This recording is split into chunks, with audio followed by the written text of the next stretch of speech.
My dear students, welcome back to Nurses Profile channel. Paramedical degree courses ஓட round 2 கவுன்சிலிங்காக நம்ம எல்லாருமே wait பண்ணிட்டு இருக்கோம். கவுன்சிலிங் ஷெட்யூல் நமக்கு இன்னும் ரிலீஸ் ஆகல.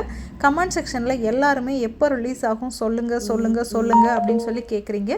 எக்ஸாக்ட்டா நம்ம கையில எதுவுமே இல்லை. நமக்கு மெடிக்கல் செலெக்ஷன் கமிட்டி ரிலீஸ் பண்ணும்போது தான் நமக்கு தெரியும்.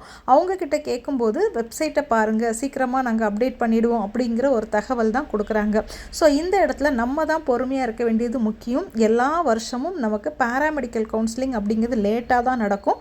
இந்த வருஷம் தான் நமக்கு ரவுண்ட் 1 கவுன்சிலிங் ஃபாஸ்ட்டாக சீக்கிரமாக நடந்திருக்குது. அதனால் தயவு செஞ்சு கொஞ்சம் பொறுமையாக இருங்க. ஸோ இந்த நேரத்தில் நீங்கள் தெரிஞ்சுக்க வேண்டிய ரொம்ப முக்கியமான ஒரு சில விஷயங்கள் இருக்குது. அதாவது எந்த கட் ஆஃப்க்கு கவர்மெண்ட் காலேஜ் ரவுண்டு 2ல் அலாட் ஆகும், ப்ரைவேட் காலேஜுக்கு என்ன கட் ஆஃப் வேணும் அப்படிங்கிறத நீங்கள் கண்டிப்பாக தெரிஞ்சிருக்கணும். ஏன்னா கமெண்ட் செக்ஷனில் ஒரு சில கமெண்ட்டை பார்க்கும்போது எனக்கே ரொம்ப ஷாக்கிங்காகவும் ஆச்சரியமாகவும் இருக்குது. நம்மளோட எல்லா வீடியோவிலையும் நம்மளோட எல்லா லைவ்லேயுமே நம்ம பேசியிருக்கிறோம். நிறைய பேர் இன்னும் 138 கட் ஆஃப்க்கு எனக்கு ஃபிசிஷியன் அசிஸ்டன்ட் கவர்மெண்ட் காலேஜ் கிடைக்குமா அப்படின்னு சொல்லி கேட்குறீங்க. அதே மாதிரி 150 கட் ஆஃப்க்கு எனக்கு பிஎஸ்சி நர்சிங் கவர்மெண்ட் காலேஜ் கிடைக்குமான்னு கேட்குறீங்க. 133 கட் ஆஃப் தான் இருக்குது, எனக்கு கவர்மெண்ட் காலேஜ் கிடைக்குமா அப்படின்னு சொல்லி கேட்குறீங்க.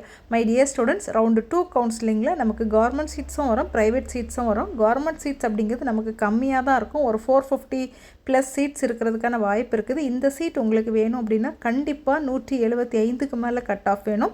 அட்லீஸ்ட் 170க்கு மேலேயாவது உங்களுக்கு கட் ஆஃப் வேணும். இது ப்ரைவேட் காலேஜில் உங்களுக்கு சீட் வேணும் அப்படின்னா, டாப் மோஸ்ட் ப்ரைவேட் காலேஜில் சீட் வேணும்னா 160க்கு மேலே உங்களோட கட் ஆஃப் இருக்கிறது நல்லது. இல்லாமல் ஒரு 140 வரைக்குமே ப்ரைவேட் காலேஜஸ் நமக்கு என்ன செய்யும் அப்படின்னா அலர்ட் ஆகும். ஸோ கமெண்ட் செக்ஷனில் நிறைய பேர் லோ கட் ஆஃப்க்கு கவர்மெண்ட் காலேஜ் கிடைக்குமான்னு சொல்லி கேட்டு வெயிட் பண்ணிகிட்டு இருக்கிறீங்க. தயவு செஞ்சு நீங்கள்லாம் வெயிட் பண்ணாதீங்க, கவர்மெண்ட் காலேஜஸ் கிடைக்காது. அண்ட் அதே நேரத்தில் ஜிஎன்எம் ஆஃப் நர்சிங்கோட காலேஜ் ஓப்பனிங் பார்த்தீங்கன்னா அக்டோபர் 3ஆம் தேதி தான் ஓப்பன் பண்ணுறதாட்டு ஃபர்ஸ்ட் ரவுண்டில் ஜாயின் பண்ண ஸ்டூடெண்ட்ஸ்க்கு சொல்லியிருக்காங்க. அந்த பேசிஸில் பார்க்கும்போது GNM of nursing second round நடக்கிறதுக்கான வாய்ப்புகள் நிறைய இருக்குது. பட் ஆகஸ்ட் மந்தில் நமக்கு நடக்காது. கண்டிப்பாக நமக்கு நெக்ஸ்ட் மந்த் செப்டம்பரில் தான் நடக்கும். ஸோ ஜிஎன்எம் ஆஃப் நர்சிங்க்கு வெயிட் பண்ணக்கூடிய ஸ்டூடெண்ட்ஸும் உங்களுக்கான செகண்ட் ரவுண்ட் கவுன்சிலிங் நடக்கிறதாக இருந்தால் அது செப்டம்பர் மந்த் தான் ஓப்பன் ஆகும். ஏன்னா அக்டோபரில் தான் உங்களுக்கு என்ன செய்கிறாங்க அப்படின்னா காலேஜஸ் ஓப்பன் பண்ணுறாங்க.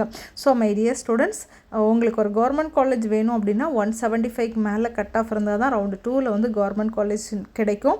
பிளைண்டாக 130, 140, 150க்கெல்லாம் கவர்மெண்ட் காலேஜ் கிடைக்கும்னு சொல்லி வெயிட் பண்ணாதீங்க. கவர்மெண்ட் காலேஜஸ் என்ன செய்யாது அப்படின்னா கிடைக்காது. டியர் ஸ்டூடெண்ட்ஸ், தொடர்ந்து நம்மளோட சேனல் ஃபாலோ பண்ணுங்கள். வாட்ஸ்அப்பில் ஜாயின் பண்ணிக்கோங்க, டெலகிராம் சேனல்லையும் ஜாயின் பண்ணிக்கோங்க, இன்ஸ்டாகிராம்லேயும் ஃபாலோ பண்ணுங்கள். தேங்க்யூ.